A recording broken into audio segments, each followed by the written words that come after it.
Olá pessoal, tudo bem com todos? Espero que vocês estejam bem. Como nós tínhamos combinado, nós falaremos agora, a partir desse ponto, sobre farmacodinâmica, que representa a parte complementar daquela primeira que nós encerramos, que era a farmacocinética, né? Aqui nós vamos tentar explanar um pouco melhor como que os mecanismos de ação se dão e as suas particularidades. É evidente que esse tempo aqui que nós vamos dedicar é um tempo que talvez sirva para que vocês se norteiem, né, daquilo que mais importa, daquilo que mais interessa, tá bom? Então, a gente vai começar a falar sobre o processo dinâmico. Esse processo dinâmico envolve agora os mecanismos gerais da ação. Ainda nós não falaremos sobre categorias, embora eu vá utilizar algumas categorias como exemplo, né? Mas isso só deve acontecer aí na farmacoterapia 1 e 2, ok? Bom, então, falando-se em farmacodinâmica, o processo farmacodinâmico ele implica numa questão primária, que é essa que vocês estão vendo aqui, no que aparece em vermelho, né? O fármaco consegue produzir o efeito farmacológico desejado? Claro, né, gente? A resposta para essa questão tem que ser sim, né? Senão não vale a pena, né? O uso do fármaco passa a não ser válido. Então precisa ser sim. Aí nós precisamos entender como é que isso acontece, né? Essa produção desse efeito. Em linhas gerais, eu já abrevio aqui.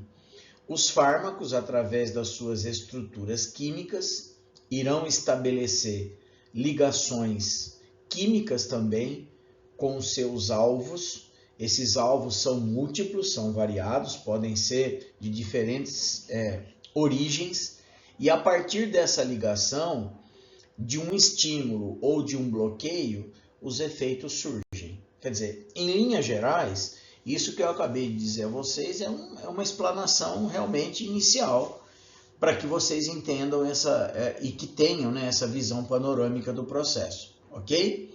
Bom, dando sequência, o que a gente enxerga aqui nesse slide, né?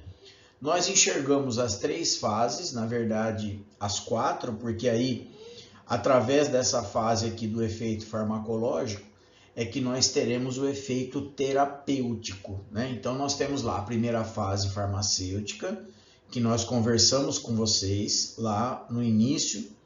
Depois, logo na sequência, a gente começou a falar sobre cinética, e aí na cinética nós vimos os 4 processos que vocês estão vendo aqui: absorção, distribuição, metabolismo e eliminação. E agora a dinâmica. Na dinâmica, nós estudaremos as interações do fármaco com o seu alvo, quer dizer, o que eu chamo aqui de local de ação, tá bom? A partir dessa interação, é evidente, nós temos o efeito farmacológico, que é e que será responsável pelos efeitos terapêuticos, né? Então, dentro disso, o que nós enxergamos aqui, né? A gente visualiza, portanto, eu tentei demonstrar aqui que a partir do momento que o fármaco é administrado por qualquer via, né? Aqui eu estou exemplificando uma via entérica, essa que eu estou circulando, né? Que pode ser oral. O objetivo dessa administração é que o fármaco atinja o meio sistêmico, né? Chegou no meio sistêmico, ele obrigatoriamente ele precisará chegar até essa parte aqui, ó, que eu estou circulando em vermelho. Ou seja, ele precisa atingir o sítio receptor-alvo, e cada fármaco tem o seu, para que só a partir daí a atividade biológica aconteça, né? Óbvio, vocês estão vendo aqui nessa figura, também, que eu vou marcar aqui em verdinho, que esse mesmo fármaco, ele, infelizmente, em muitas das vezes, ele também passa a chegar em locais não requeridos. Isso, gente, acontece com muitos fármacos, né? Isso tem a ver com o quê? Falta de seletividade, que a gente vem falando desde as primeiras aulas, né? A gente não tem nenhum fármaco que seja seletivo para agir num único alvo. Então, esses fármacos, né, implicam em efeitos fora do seu modelo-alvo. Isso pode ser um problema, né? Essas ações em outros locais, elas podem representar um problema, haja vista que, por esses mecanismos, esses fármacos também ofertarão, provavelmente, efeitos adversos, tóxicos e até mesmo fatais, não é? Bom, eu falo aqui, neste slide, sobre os alvos terapêuticos. Eu gosto, pessoal, de usar muito esse termo alvo, né? Porque não é errado a gente denominar receptor. Quer dizer, os receptores, eles representam um dos vários alvos que nós temos, esses receptores, né? Então, quer dizer, isso mostra que quando a gente fala que um fármaco, a princípio, está agindo num receptor, significa que o receptor, na maior parte das vezes, representa uma estrutura proteica onde o fármaco irá se ligar e a partir dessa ligação os efeitos ocorrerão. Mas nós não temos só receptores. Nós temos, como vocês estão vendo aqui no slide, nós temos transportadores, sistemas que transportam os fármacos, por exemplo, diuréticos, né? Os diuréticos atuam em sistema transportador de sódio, né? Impedindo a reabsorção. Ação enzimáticas anti-inflamatórias, por exemplo, não esteroidais, são inibidores da COX, né? Alguns antidepressivos que inibem a MAO e assim por diante. Fármacos que atuam na parede ou membrana celular. Um exemplo disso aqui são os beta-lactâmicos, antimicrobianos que atuam na parede celular da bactéria.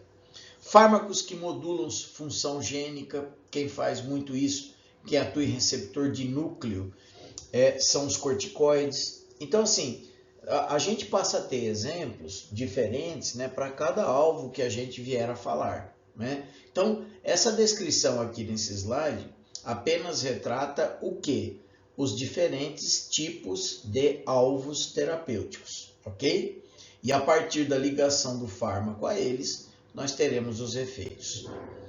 Aqui eu mostro novamente que do momento que a substância é prescrita, aqui em cima, ó, até o momento que ela irá implicar a ligação com o receptor, está até aqui embaixo. Nós temos um longo caminho, né? Isso quer dizer o quê? Que basicamente as chances de insucesso na farmacoterapia, elas não são pequenas, elas são bem consideráveis, né? Sobretudo quando não há o devido cuidado em cada um desses pontos que a gente marca aqui, né? Ou seja, acompanhamento da farmacoterapia, se ter um modelo incisivo de dose, de esquema posológico, né? Basicamente, essas substâncias precisam chegar até os seus locais de ação, não importando quais sejam eles, para que só a partir dessas mudanças ocorrentes nesses locais de ação, os efeitos surjam, né? Então, são coisas, eu diria, né, pessoal, que até óbvias, né? A gente não precisa nem entender muito de farmacologia para ter esse tipo de raciocínio. Aqui eu mostro os tais efeitos induzidos que a gente comentou agora há pouco, que podem ser indesejáveis. Quer dizer, na farmacoterapia, qual o tipo de efeito realmente que passa a ser de relevância, né? O efeito de grande relevância, sem dúvida nenhuma, é o efeito, esse aqui que eu chamo de desejável, né? Então, a ocorrência deve estar, obviamente, ligada a ele.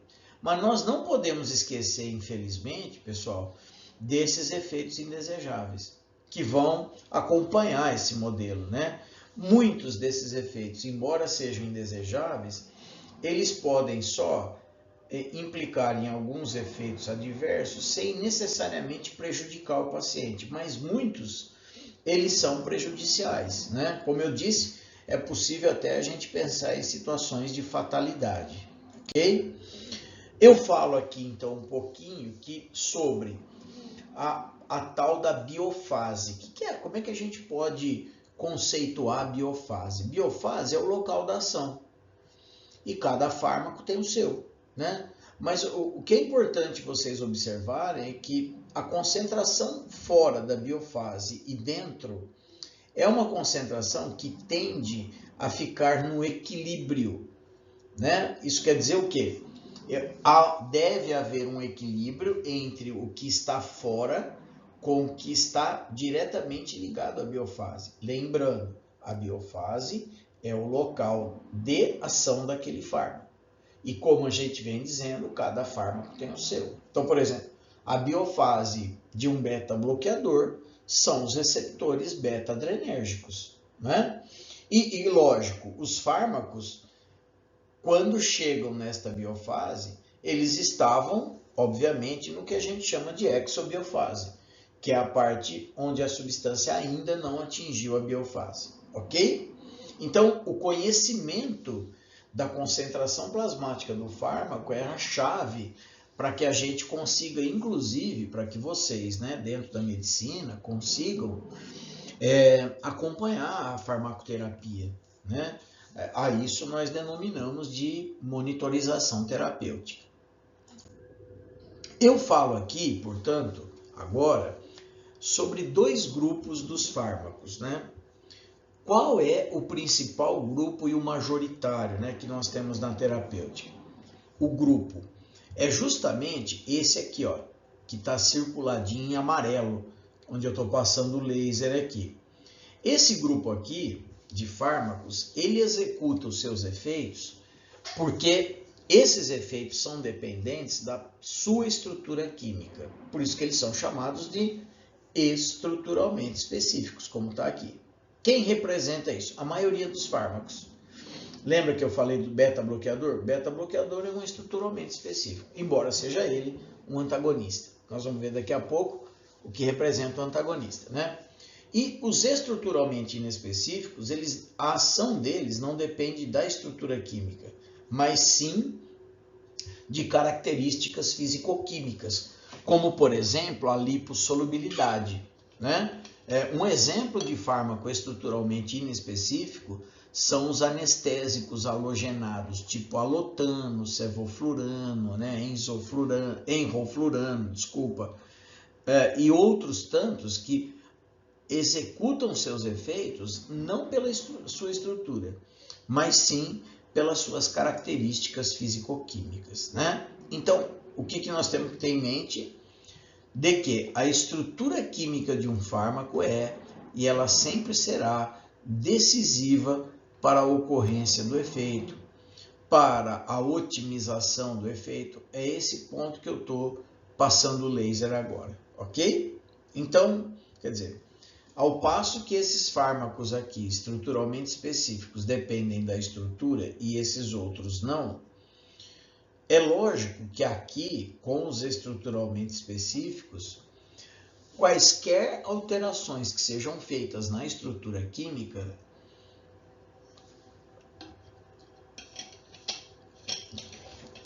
com toda certeza irão afetar a ligação nos seus receptores, né? Então, isso é algo, evidentemente, vinculado à característica desses fármacos.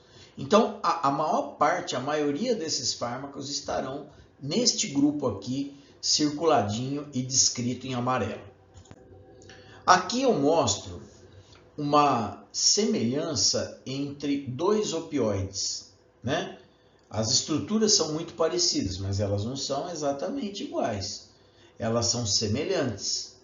É isso que confere, de repente, a ligação de ambas aos receptores Mi ou Mu do sistema nervoso central, que são os receptores onde ocorre o efeito analgésico, né? Então, a morfina, que é o protótipo, né, dos opioides que nós temos no mercado até hoje, e a codeína. O que nós temos diferença aqui, além dessas diferenças na estrutura?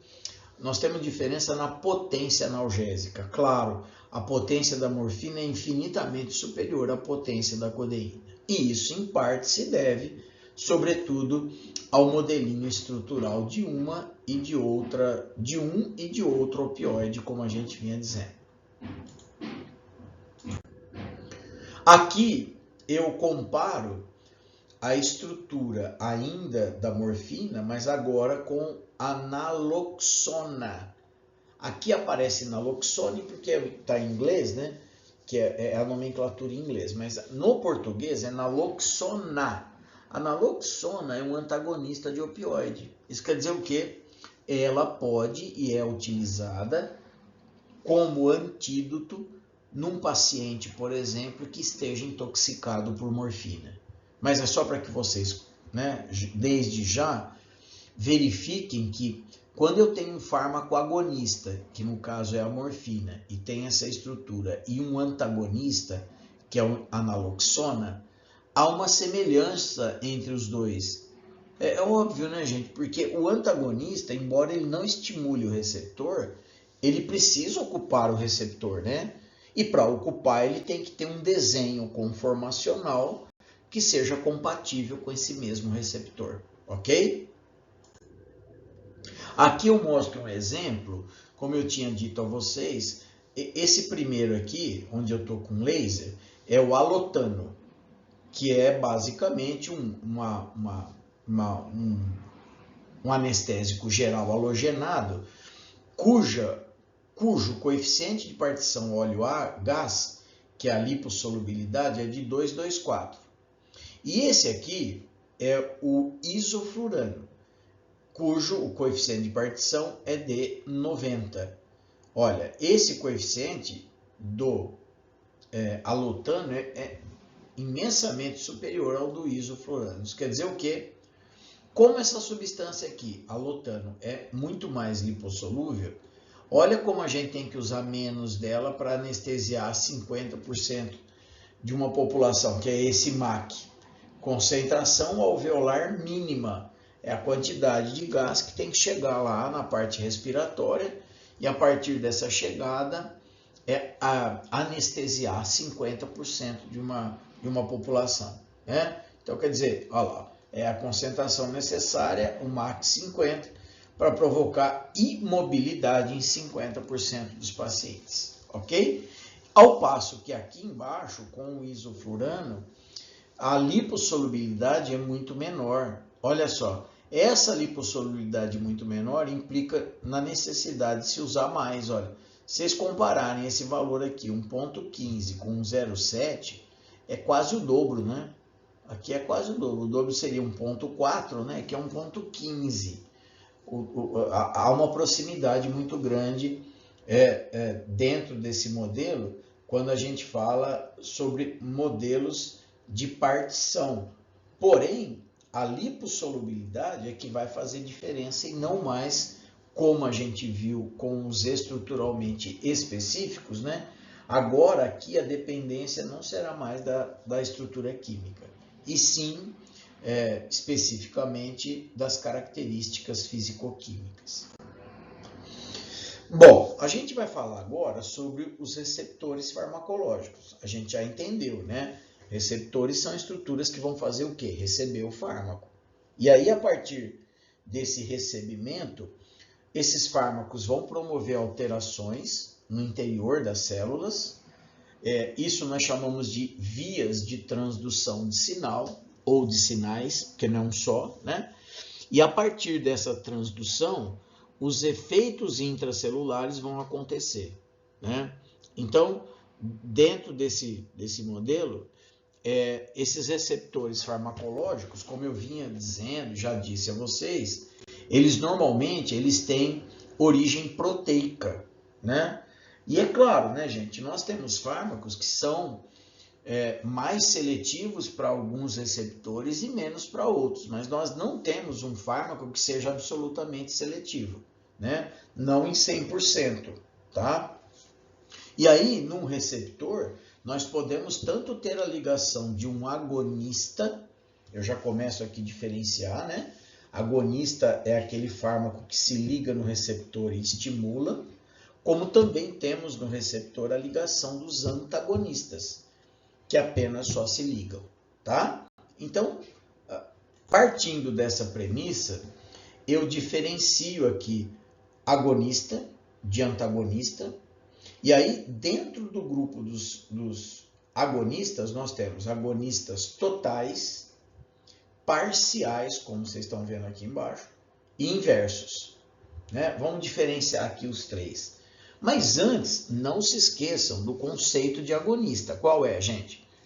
Substâncias, fármacos que se ligam nos seus receptores e estimulam esses receptores. Isso é agonista, né? E a partir disso eu tenho efeito. Antagonista, apenas se ligam. Uma vez se ligando, eles não estimulam. Porém, pelo simples fato deles impedirem a ação do agonista, eu já tenho ali um efeito que pode ser terapêutico, que normalmente é.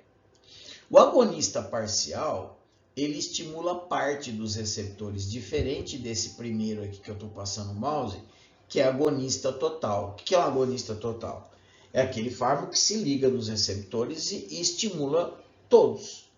E o parcial estimula parte deles. Ô Wilson, então quer dizer que eu posso concluir que um agonista parcial ele seja menos efetivo do que um agonista total? Claro que não.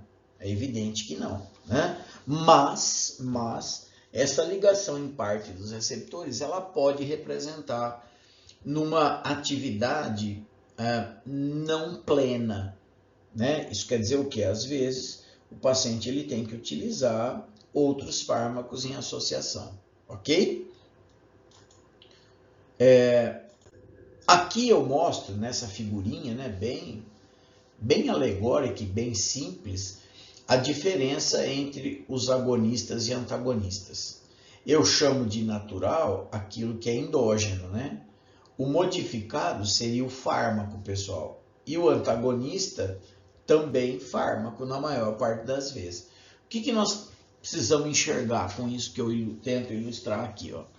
Olha o agonista natural. Por exemplo, a noradrenalina, né? Ela tem a sua estrutura e essa estrutura se encaixa certinho aqui, ó, na fechadura, né?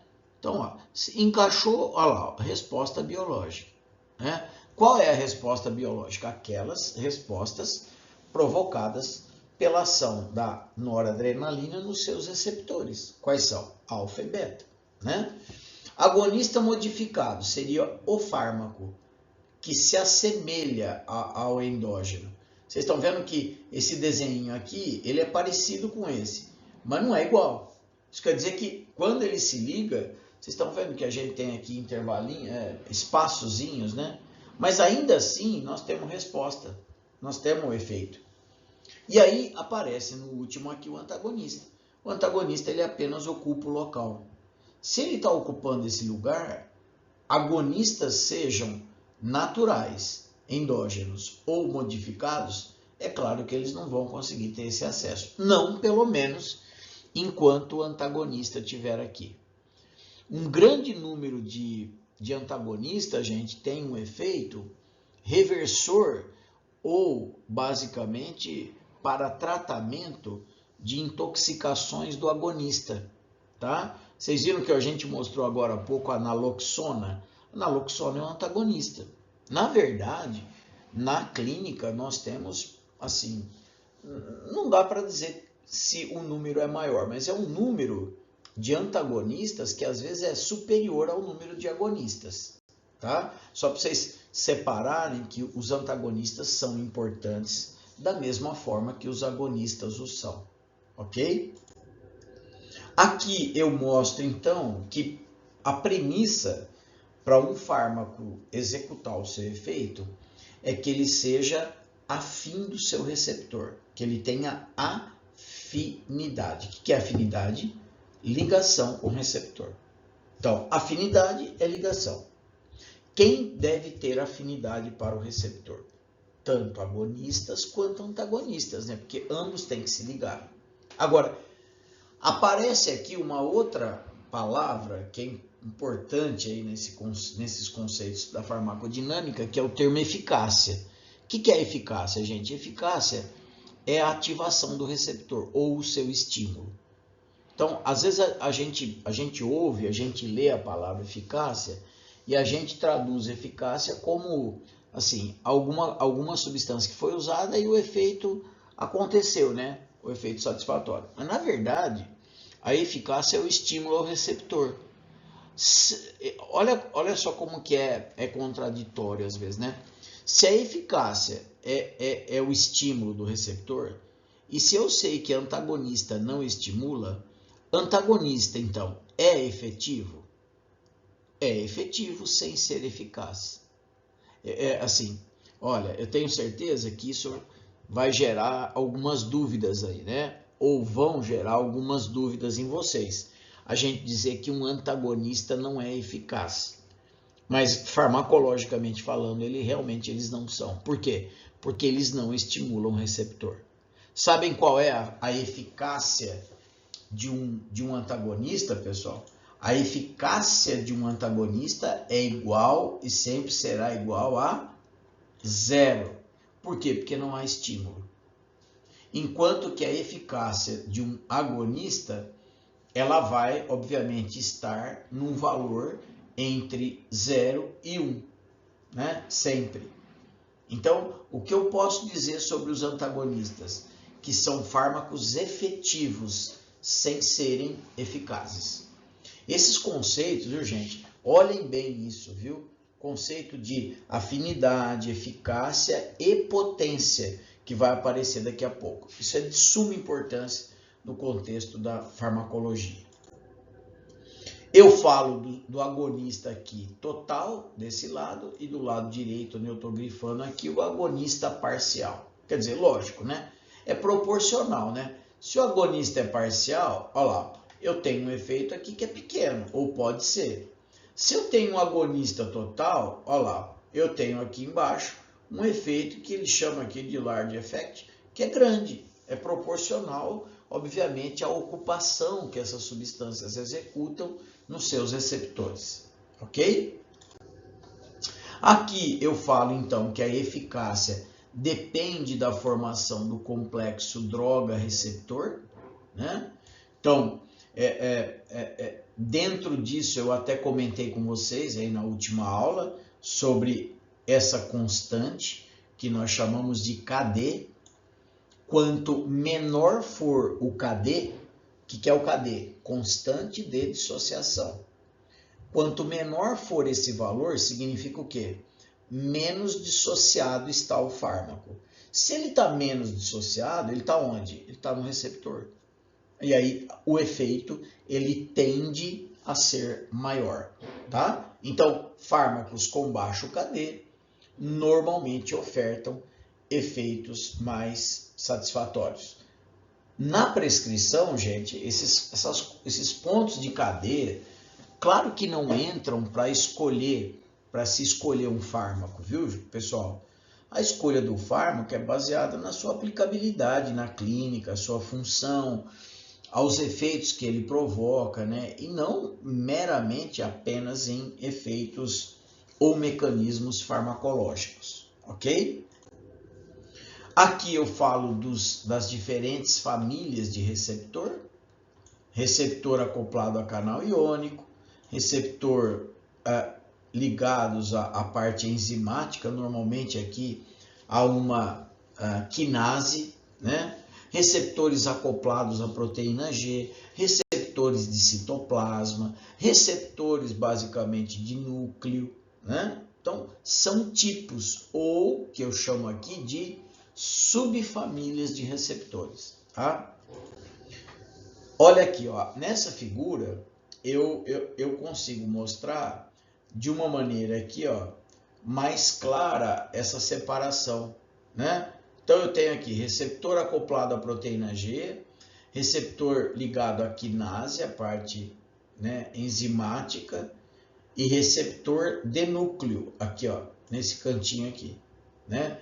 Então, para algumas e de acordo com algumas categorias de fármacos, a ligação vai acontecer em um desses tipos preferencialmente, né?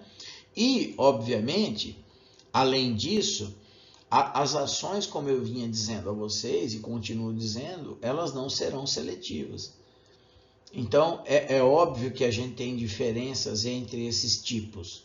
Então, por exemplo, receptor acoplado a canal iônico normalmente oferece uma resposta, basicamente, que pode vincular hiper ou despolarização, só que os efeitos aqui são muito rápidos. Bem mais rápidos, por exemplo, daquelas drogas que agem em receptores acoplados à proteína G, chamados de metabotrópicos, onde a emissão dos sinais aqui intracelulares ela é mais lenta. Mas quanto mais lenta? Sei lá, segundos, né? A demora aqui não é tão expressiva em termos temporais, ok? Eu mostro aqui só alguns exemplos, né, de receptor acoplado a canal iônico. É o receptor nicotínico, né, da acetilcolina, é um exemplo notório. Enquanto que nos receptores muscarínicos, aqueles receptores muscarínicos são acoplados a canais iônicos, né? Para vocês terem uma ideia mesmo. Então, na verdade, quando eu penso sobre agonista, os efeitos eles irão acontecer assim, ó, onde eu estou passando o laser agora. A droga vem, se liga no seu local de ação, no receptor ou no alvo. A partir dessa ligação, a gente tem vários sinais endógenos, né, quer dizer, intracelulares, que são propagados, e esses sinais se transformam em resposta, né? Então, é sempre isso. Existe uma teoria importante chamada, vinculada nesse processo, que é esse da agregação-ativação, para a gente entender o conceito de agonista inverso. Os agonistas inversos, eles se ligam numa porção inativa do receptor. Isso porque os receptores farmacológicos, eles ficam oscilantes entre uma forma ativa e inativa. Então, quando eu tenho a forma ativa, eu tenho ali o estímulo. Quando eu tenho a forma inativa, eu não tenho estímulo. Então, por exemplo, antialérgicos, eles não são antagonistas, eles são agonistas inversos. Por quê? Eles se ligam na conformação inativa do receptor e essa conformação não volta a se ativar. Se ela não volta a se ativar, a histamina não vai se ligar nessa conformação não, porque a histamina se liga só na ativa. Estão vendo? Então, assim, o efeito de um agonista inverso, gente, é muito parecido com o efeito de um antagonista, tá? Mas são classificações diferentes, tá? Quais são? Agonista inverso é uma coisa, antagonista é outra coisa, tá? Mas no final da história, tudo acaba ficando num único ponto, né? Um único conceito. Aparece aqui um outro conceito de um tipo de receptor, quer dizer, não é um tipo de receptor, mas é uma classificação de receptor, que é essa que vocês estão vendo aqui, receptores de reserva. O que é receptor de reserva?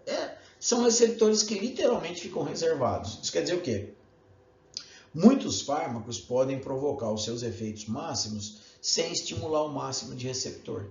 Querem um exemplo? Droga vasoativa, por exemplo, noradrenalina, né? Dobutamina. Essas drogas ocupam os receptores, mas não precisam ocupar todos. Isso quer dizer o quê? Aqueles que ficaram sem estimular são chamados de reserva. É como se eles ficassem ali no almoxarifado, prontinhos para agir caso haja necessidade. Tá? Esse conceito de receptor de reserva, vocês podem olhar no Golan, essa figura até dele, que é um conceito novo, viu, na farmacologia. Quer dizer, não é tão novo assim, mas ele não aparece em toda a referência bibliográfica, né? O Golan traz ele, né, o conceito do que é receptor de reserva de uma maneira bem tranquila e bem fácil de se compreender, tá? Mas é isso que eu falei agora para vocês, né? Receptor de reserva é um conjunto lá de receptores que ficam ali disponíveis para uma eventual necessidade, tá? Bom, agora a gente vai partir para as curvas dose-resposta. O que é importante aqui, né? Vocês devem se lembrar que lá na cinética a gente tinha os gráficos da cinética. Ó, eu vou tentar rabiscar aqui, meio torto, mas vai, viu? Nos gráficos da cinética, o que a gente relacionava? Nesse eixo aqui, ó, concentração plasmática, e nesse eixo aqui, tempo. Era sempre isso aqui. Era sempre isso, né? A curva, ela se parecia assim, ó, de uma droga usada pela via oral, por exemplo, ela se parecia com isso aqui, ó. Assim, ó, mais ou menos isso aqui, ó. Ó. Não é? Isso aqui é cinética. Nos gráficos da dinâmica, pessoal, deixa eu apagar isso aqui. Nos gráficos da dinâmica, eu vou apagar só só o dizer aqui que eu vou aproveitar esse gráfico. Qual é a diferença? A diferença é que no eixo X aqui embaixo não é mais especificamente tempo. E assim, log. Por que aqui entra a concentração logarítmica? Para ficar mais fácil a visualização. É o log da concentração do fármaco. É isso. E nessa linha aqui, nessa lateral aqui, é justamente a eficácia. Que aí a gente demarca o gráfico assim, ó, 100, que é o 100%, ou 100 de efeito, como que é? Aqui o 50, e aqui embaixo o 0. Né? Então, uma curva da dinâmica, ela tem ou teria o perfil parecido com isso aqui, ó, para uma droga e isso aqui para outra droga, por exemplo. Esse gráfico ele está mais bem feito aqui, ó, tá vendo? Aqui a histamina é a curva verdinha e a acetilcolina é a curva vermelhinha. Sempre, viu, gente? Nesse eixo é concentração e nesse eixo aqui a resposta, ok? Aqui aparece dois conceitos muito importantes na farmacologia. Isso aqui tem que ficar bem certo aí na cabeça de vocês, viu, pessoal? O primeiro deles, eu vou começar pela eficácia, porque a gente já falou um pouquinho sobre eficácia, né? Então, quando a gente fala sobre eficácia, a gente tem um modelo aqui que precisa estar vinculado a quê? Eficácia é justamente a condição ou a situação onde o fármaco estimula os seus receptores, ok? Esse estímulo pode ser parcial ou total, isso é eficácia. Tá, e a potência? A potência é dose necessária para se atingir 50% do efeito máximo. Presta atenção que aqui o conceito não é dose necessária para se atingir o efeito máximo, mas metade dele. Isso é conceito, viu, gente? É conceito farmacológico isso, tá? Então, é teórico mesmo, é teoria. Isso, e na prática, claro, a gente acaba seguindo esse modelo. Eficácia, capacidade do fármaco em atingir o efeito máximo. Vocês estão vendo que aqui eu coloquei uma seta, ó. Aqui a gente olha a eficácia, aqui onde? Aqui, ó, nesse eixo. E nesse eixo aqui, ó, da dose, a gente olha a potência.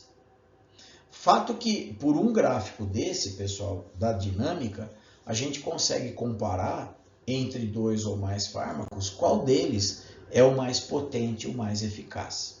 Isso nós faremos lá em sala de aula, tá? Eu vou projetar isso aqui lá e aí a gente vai conversar. Então, por exemplo, desses 3 fármacos que vocês estão vendo aqui, representados pela curva azul, vermelha e amarela, eu consigo saber, olhando o gráfico e interpretando ele, qual desses fármacos é o mais eficaz e qual deles é o mais potente e por quê, ok? Isso precisa estar muito claro na cabeça de vocês, ok? A gente vai fazer isso em sala e aí vocês provavelmente entenderão melhor. Olha aqui aquela parte lá que eu disse a vocês que o antagonista, ele não é eficaz, mas ele é efetivo, sem ser necessariamente eficaz, ok? Aqui eu falo do agonista inverso, que nós já falamos sobre eles, né? O que é um agonista inverso? É aquele fármaco que se liga na conformação inativa do receptor. E uma vez ocupada a inativa, a ativa não se ativa. E aí, claro, os efeitos não ocorrem. Qual o principal exemplo daqui? Antialérgico aqui. Isso aqui é a primeira página dessa revisão. Uma revisão antiga essa, viu, gente? Mas para quem quer entender ou quer saber um pouco mais sobre essa história de agonista inverso, basta ter acesso a esse trabalhinho, que é algo muito tranquilo, né? Isso aqui tem na internet disponível, que vocês vão compreender perfeitamente, tá certo? Olha aí a questão do agonista e do antagonista. Aqui, essa curvinha aqui, onde eu estou passando o laser agora, é de um antagonista competitivo. Como é que eu sei? O agonista sozinho estava aqui, vocês estão vendo? Aqui, essa curva ilustra o que aconteceu com o agonista depois que o antagonista foi usado. Vocês estão vendo que nesse caso, no antagonismo reversível, o agonista sempre ele é deslocado para a direita. Mas onde que a gente está vendo a direita? Aqui, ó, a curva estava aqui, ó, ela veio para cá, ó. Olha, ela veio para esse ponto aqui que eu estou passando o mouse aqui, né? Então, nas curvas de antagonistas reversíveis, o agonista, a curva do agonista é jogada para a direita na presença de um antagonista, tá? Isso é clássico também. Aqui, novamente, antagonistas reversíveis. Isso quer dizer o quê? Ué, você parou de usar, o efeito reverte. Diferente do irreversível, né? O reversível, então, tem essas características, né? O irreversível, basicamente, eles são menos comuns, viu, gente, na terapêutica. A gente quase não tem antagonista irreversível. Porque imagina, né? Você usar um fármaco que o efeito dele, caso você precise revertê-lo, né, você não consegue mais, né, aí fica complicado, né, dentro desse modelo, né. Então, é isso. Depois nós temos aqui o irreversível. Percebam que a curva aqui, ó, as curvas, elas continuam sendo deslocadas para a direita do agonista, só que com perda bastante considerável da potência. Isso quer dizer o quê? Olha aí, estão vendo que essas curvas aqui foram diminuindo, né? Então, quer dizer, ó, diminui o efeito máximo. Então, o efeito máximo aqui, ele cai. Ele estava aqui, ele veio para cá. Diferente lá, ó, eu vou voltar aqui, né? Não dá para voltar aqui. Eu pensei que desse, mas não dá. Diferente daquele slide que a gente mostrou, antagonista reversível, tá? Aí lá, se vocês prestarem atenção, essas curvas aqui, todas elas, tudo bem, elas estão deslocadas para a direita, mas todas elas chegam no 1, né? Essas aqui não, nem todas, tá? Olha lá, agonista na presença do antagonista. Olha a curva, estava aqui, onde eu estou passando o mouse, aí ela veio para cá, onde de novo eu estou passando o mouse. Aqui embaixo, quem são os agonistas inversos e, basicamente, agonista inverso, né? E aqui o agonista inverso na presença de um antagonista. Tá vendo? Por que essas curvas estão para baixo? Para conotar o efeito inverso dessa categoria.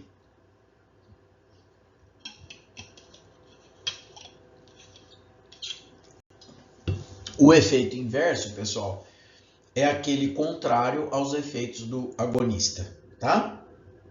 Então eu mostro de novo aqui a questão ligada à potência. De novo, olhem bem conceitos de eficácia e de potência. Eficácia, capacidade do fármaco em causar ou provocar um efeito máximo. Potência, dose ou concentração necessária para se atingir 50% do efeito máximo, ok? Isso é conceitual, viu, gente? Olha aí, eficácia, então, a gente olha o quê? Aqui nesse eixo, a eficácia. E a potência? Eu olho aqui, ó, nesse eixo. Então, por exemplo, desses 3 fármacos aqui, qual deles seria o mais eficaz? Olha, a droga A, sem dúvida, né? Porque ela atinge o 100%, muito mais do que a B e a C. Qual desses fármacos aqui é o mais potente? Também A, porque se eu fizer um traçado aqui, ó, uma linha imaginária nos 50%, porque é conceito, né? Ó, aqui vai sair meio torto, ó. Eu teria aqui, ó, esse ponto aqui de junção, né? Se eu baixo isso aqui, ó, eu chego aqui embaixo, ó, numa concentração que seria a necessária para agir em 50%, quer dizer, provocar 50% do efeito máximo, né? Diferente dessa aqui, ó. O 50% dessa aqui, ó, estaria basicamente aqui, ó. Essa concentração aqui é maior do que essa. E do C a mesma coisa, né? Seria um modelo gradual. Mais potente é o A, que por sua vez é mais potente que o B, que por sua vez é mais potente do que o C. Tá? E o A é o mais eficaz, seguido pelo B, seguido consequentemente pelo C. Ok? Aqui então eu descrevo os antagonistas, papel deles, antagonista com receptor e sem receptor. O sem receptor é aquele antagonismo químico, né? O antagonismo químico que a gente tem, por exemplo, quando a gente usa antiácido oral, sabe aqueles medicamentos para combater a hiperacidez gástrica? Aquilo ali é antagonismo químico. Na prática, gente, qual o principal tipo de antagonista? Os antagonistas reversíveis competitivos. Esses aqui são os principais, tá? Esse é o grande grupo usado aí na terapêutica.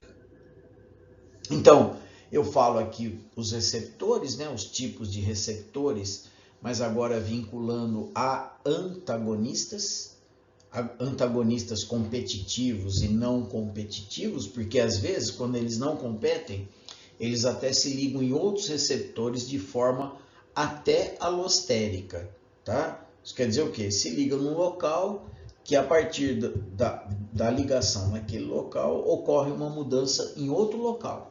Até isso acontece, né? Então, olha, agonista sozinho, isso aqui é reversível.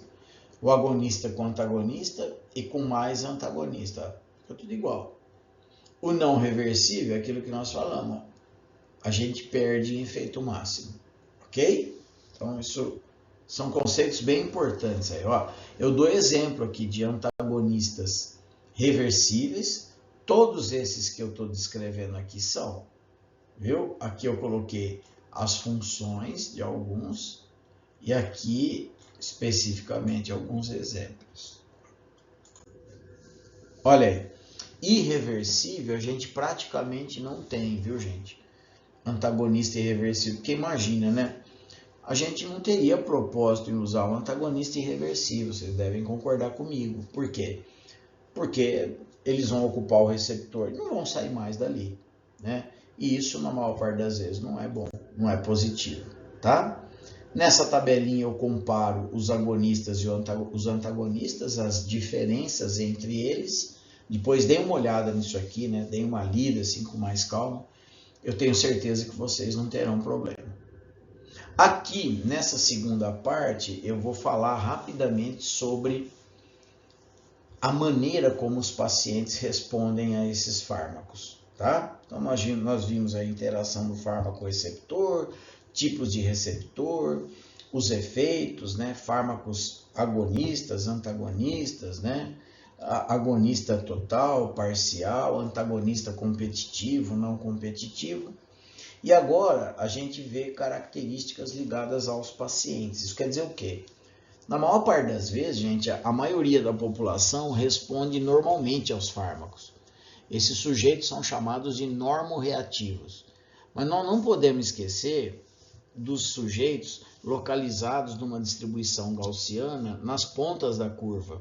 Isso quer dizer o quê? Pacientes que podem responder mais e outros que podem responder menos, né? Na prática, isso acontece realmente. Então, numa população como essa que vocês estão vendo, na maior parte das vezes, a resposta para determinado fármaco é preditiva. Isso quer dizer o quê? Ela é imaginada, né? Que, bom, se eu tenho lá maior grupo, esse grupo vai responder normalmente. Mas eu não posso me esquecer, como eu disse, dos grupos minoritários. Que eu posso ter um grupo aqui, por exemplo, que não apresenta resposta, né? Aí a conduta para esse grupo aqui seria o quê? Olha lá, trocar o medicamento. o fármaco, né? Por quê? Porque ele não respondeu. E ao inverso desse, nós temos aquelas pessoas ou aqueles grupos que respondem muito, né? Chamados de hiperreativos. E aí, quer dizer, como a resposta é muito grande, o risco dessa população, desses indivíduos se intoxicarem é muito maior, né? Então a conduta aqui seria o quê? Contrária a essa aqui. Diminuir dose, trocar, substituir por outros medicamentos e assim por diante, ok? Olha essa figura aqui, mostra, gente, concentrações da varfarina em 38 pacientes. Olha como varia, gente. Olha a variabilidade na resposta. É muito grande, né? Então, assim, olha, nós temos concentrações que vão daqui, esse primeiro pontinho amarelo aqui, quanto que dá? Meio, talvez, né? 0,6, 0,7, não sei. Até 4, 5, 6, até 7, 7,2 aqui aproximadamente. Olha como oscila, né, daqui para cá, né? E isso tem a ver com o quê? Com resposta interindividual, que tem, na maior parte das vezes, uma ligação direta com genética, com a farmacogenética, tá? Então, eu falo das duas respostas existentes, gradual e quantal. Resposta gradual é aquela que acontece e que aumenta de acordo com o aumento da dose, e ela é válida para um indivíduo, enquanto que a resposta quantal é aquela onde eu avalio uma população. E é a resposta que acontece ou não, né? Então, por exemplo, se está tratando um paciente com uma infecção, não tem meia infecção, né? Ou você vai curar a infecção ou não, é tudo ou nada, né? Então, e essa resposta quantal, ela avalia um grupo populacional, entenderam? Então, ela é bem importante também nesse desenho de avaliação. Eu falo daqui para frente, só para a gente terminar, não ficar um áudio, né? Uma videoaula, sei lá, muito longa e cansativa, eu falo de algumas reações anômalas, quer dizer, adversas, que muitos pacientes apresentam quando se expõem a modelos farmacoterapêuticos. Essas reações, às vezes, dependem do medicamento, do paciente e, às vezes, dos dois, do medicamento e do paciente, né? Dos dois fatores, como vocês estão vendo aí. Eu vou descrevendo aqui alguns efeitos anômalos. Olha lá, o efeito colateral é aquele que está lateralmente ao efeito principal, né? E normalmente eles são maléficos. Um exemplo que eu dou aqui é a morfina, cujo o efeito principal é a analgesia, mas ela implica em vários efeitos colaterais, gente. É sonolência, depressão respiratória, constipação intestinal, emese, tudo isso, né? Então, esse modelo aqui é característico da morfina e ele é colateral, né? Olha aqui o efeito de teratogenicidade. Isso aconteceu lá na década de 60 com a talidomida, né, pessoal? Que até então causou focomegalia em muitos pacientes, né? Pacientes que são hipersensíveis. Então, até o slide anterior eram fatores relacionados ao fármaco. Aqui, ao paciente. Então, nós temos pacientes que são hipersensíveis. Wilson, como é que eu vou saber? Não dá para saber. Infelizmente, por enquanto, não dá para saber se ele é hipersensível só assim, olhando para ele, né? Isso deve fazer parte aí de um futuro não muito distante da farmacologia, mas por hora não dá para saber. Aí tem que usar para ver se ele vai apresentar alguma reação, algum efeito adverso colateral, tá? Então, as reações de hipersensibilidade são aquelas que acontecem em pessoas hipersensíveis. Mas todo mundo é hipersensível? Claro que não. Só que a gente tem pacientes que são hipersensíveis a algumas substâncias, alguns procedimentos, e outras pessoas não, né? Isso é delas, né? É um problema idiosincrásico ou idiosincrático, tá? Que às vezes vem acompanhado de fenômenos como urticária, coriza, lacrimejamento, até edema de glote. E claro que isso aqui é perfeitamente possível, isso aqui matar, né? Não é incomum isso. Aí eu falo um pouco sobre tolerância, isso é um importante fator aí, é um importante conceito. O que é tolerância? Necessidade que o paciente tem, às vezes, de aumentar a dose para atingir o mesmo efeito. Por quê? Porque normalmente esse efeito não é mais atingido porque os receptores foram desensibilizados, sabe? O paciente usou por um tempo, é muito comum acontecer isso, por exemplo, naquele paciente que usa morfina de maneira crônica. Ele não tem mais o efeito analgésico que ele tinha no começo, entendeu? Muitos pacientes chamam isso de, eu me acostumei com o remédio, né, com o fármaco. Na verdade, não é bem um costume, é um efeito realmente na farmacodinâmica que é justamente chamado de tolerância, tá? A resistência, que vocês viram ali no slide anterior, ela é um termo aplicável para antimicrobianos, para antibióticos, tá? E não para o resto. Então eu falo da tolerância, que é essa necessidade, e aumentar a dose não resolve. O que resolve nesses casos é trocar o fármaco. Essa tolerância pode ser farmacocinética, quando um dos fármacos for indutor enzimático do outro, e aí vai precisar aumentar a dose desse que foi induzido, e ela pode ser farmacodinâmica, quando o receptor se dessensibiliza, tá? Aí não tem mais resposta, por quê? O receptor ele não se ativa mais como antes, tá? Aqui a tolerância cruzada de pessoas que usam, por exemplo, álcool e se propõem a usar benzodiazepínico, essas pessoas vão precisar de dose maior de benzodiazepínico. Por quê? Porque não vai sedar, né? Por quê? Porque ela já usava uma substância depressora, que no caso aqui é o etanol. A taquifilaxia, pessoal, é uma tolerância, só que é aguda. Ela acontece quando o paciente usa uma dose única, né? Usou uma vez só, ele já pode requerer aumento de dose. Isso é taquifilaxia. A dependência, que é um fenômeno, né, de uso de fármacos e de drogas, muito comum. Por quê?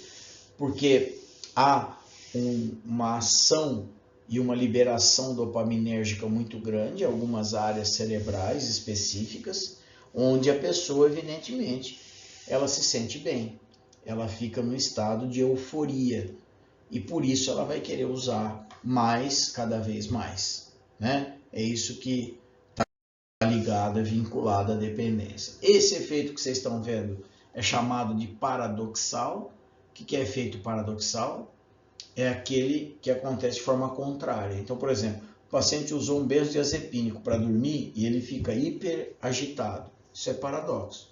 Ou o contrário, né? Ele usou uma substância para hiperestimular e ele tem sonolência, tá? Isso não é incomum, viu, gente? Chamado de efeito paradoxal. E aqui, quase último tópico, conceito, índice terapêutico. O que é o índice terapêutico, gente? É a razão entre a DL50 e a DE50, dose letal mediana pela dose efetiva. Mas para que serve o índice, Wilson? Para avaliar a segurança dos fármacos. Quanto maior o índice, maior a segurança. Quanto menor o índice, menor a segurança. O índice também é reconhecido como janela terapêutica, viu? Isso quer dizer o quê? Quando o fármaco sair dessa janela, dessa faixa, eu já tenho aí uma probabilidade grande de risco de intoxicação ou de efeito adverso. Essa parte aqui, pessoal, de interação medicamentosa, ela é complementar, viu? Então, assim, não se preocupem muito. Eu falo aqui de interações medicamentosas, mas se a gente tirasse um tempo para falar sobre ela, provavelmente a gente ficaria o semestre inteiro só falando de interação, né? Porque é muita coisa, né? Mas é só para que vocês compreendam que as interações medicamentosas nem sempre são só boas, mas também nem sempre são só ruins, né? Muitas interações são intencionais, muitas interações elas são propositais, mas muitas também são deletérias, tá? Então, quando eu falo sobre interação, a gama de fármacos que se interagem é muito grande, pessoal, né? Essas interações, olha, para um paciente que usa mais de 10 fármacos por dia, isso não é incomum, é muito comum. A probabilidade dele ter problema de interação é de 100%. Então, quer dizer, é fato que ele vai ter algum problema, ele vai ter na interação entre fármacos, tá? Olha aí, ó, furosemida, digoxina, terceiro aqui, que é o maior, né? O maior percentual de problema de interação a gente tem com digoxina. Por quê? Porque nós temos fármacos que originalmente são mais realmente, implicam em riscos maiores, né? Isso é uma característica deles, tá? Eu falo então das interações físico-químicas, das farmacocinéticas, né? No hospital tem muito isso, viu, pessoal? Tem medicamento que não pode, você não pode misturar com outro na mesma seringa, porque precipita, você forma uma terceira substância. Então isso, né, o pessoal da enfermagem precisa estar bem treinado, bem preparado para tudo isso, porque realmente a incidência dessa ocorrência é grande. Aí eu falo das interações farmacodinâmicas, que são aquelas que nesse momento nos interessam. Nós temos 3 interações farmacodinâmicas que aumentam o efeito final e 3 que diminuem, tá? Então, inicialmente, eu falo aqui das interações farmacodinâmicas que basicamente acabam ocorrendo e que, uma vez ocorrentes, elas vão modular o efeito final. Essas 3 primeiras aqui, basicamente, essas duas que eu cito aqui, são os tipos ou é a classificação dessas interações. Aqui eu falo de antagonismo, né? Aqui, dentro desse modelo, e de agonista, né? Então, o antagonista é uma interação. Então, se eu usar o antagonista com o antagonista vai reverter o efeito do agonista, claro, né? Então, é um modelo muito lógico, eu diria. O antagonismo, essas 3 interações podem diminuir o efeito final. Olha aqui o farmacológico, ó. É quando a gente quer reverter o efeito de uma substância. O fisiológico, quando uma substância atua em outro órgão, em outra região, em outro receptor, mas o efeito é oposto, né? Então, é muito comum isso também. E o antagonismo físico-químico, que é aquele que ocorre com, por exemplo, antiácidos orais, como eu já disse a vocês, né? E aí, nós temos 3 interações farmacodinâmicas que aumentam o efeito final. As 3 que a gente viu agora, antagonismo farmacológico, competitivo, fisiológico e físico-químico, diminuem o efeito final. Essas 3 interações aqui aumentam o efeito final. Qual é? Interação aditiva, interação sinérgica e potenciação. As 3 aumentam o efeito final, tá? Olha o exemplo que eu uso aqui. O aumento desse efeito final ele pode ser positivo ou não, tá? Esse exemplo que eu dou aqui, a pessoa que associa com álcool antihistamínico, o efeito final é somado, só que ele é negativo, né? Porque aqui o paciente ele tem depressão maior do sistema nervoso central, tá? A potenciação é quando um fármaco potencializa o outro e ele não tem nada a ver com o mecanismo do outro, né? Isso é relativamente comum, né, também. E basicamente, nesse final, eu falo um pouquinho sobre modelagem farmacocinética, farmacodinâmica, né? Só uma coisinha, esqueci de falar do efeito sinérgico, né? O sinergismo, um fármaco aumenta o efeito do outro e o outro aumenta o efeito do um, tá? Essas 3 interações, as 6, né? Aliás, são interações farmacodinâmicas, pessoal, tá? Então, é isso. Essa parte aqui de modelagem farmacodinâmica, farmacocinética, farmacodinâmica, chamada de modelagem PK/PD, é o que se tem, uma das coisas mais novas aí, né? E essa modelagem serve para, obviamente, relacionar e para, eu até enumerei aqui, né? Fiz uma sequência aqui de vantagens ou de aplicações desse conhecimento, dessa modelagem PK/PD, que é grande, viu, pessoal? É bem considerável isso tudo, tá? Aí, ó. Então, com isso, nós fechamos aí esse direcionamento. Gente, eu quis fazer aqui uma videoaula não muito extensa, mas mesmo assim deu 1 hora. Coloquem aí na velocidade aí 1,5, 2, né, para não ficar um negócio muito maçante, mas eu acho que vai ser suficiente para vocês compreenderem o necessário, tá? Aí na sexta-feira, na nossa próxima aula, a gente vai tentar esclarecer as dúvidas, né, os pontos fundamentais. Eu vou também habilitar uma atividade lá para vocês de farmacodinâmica e aí estaremos prontos para a nossa prova lá do dia 23, tá bom? Grande abraço para todo mundo aí, agradeço muito a atenção, a paciência. Eu não apareci aqui para não ocupar espaço, né? Porque senão fica um vídeo muito grande, a gente coloca a imagem aí, então preferi assim, acaba sendo mais breve, mais simples, então espero que vocês aproveitem. Grande abraço, fiquem com Deus e até a nossa próxima aula. Tchau, tchau.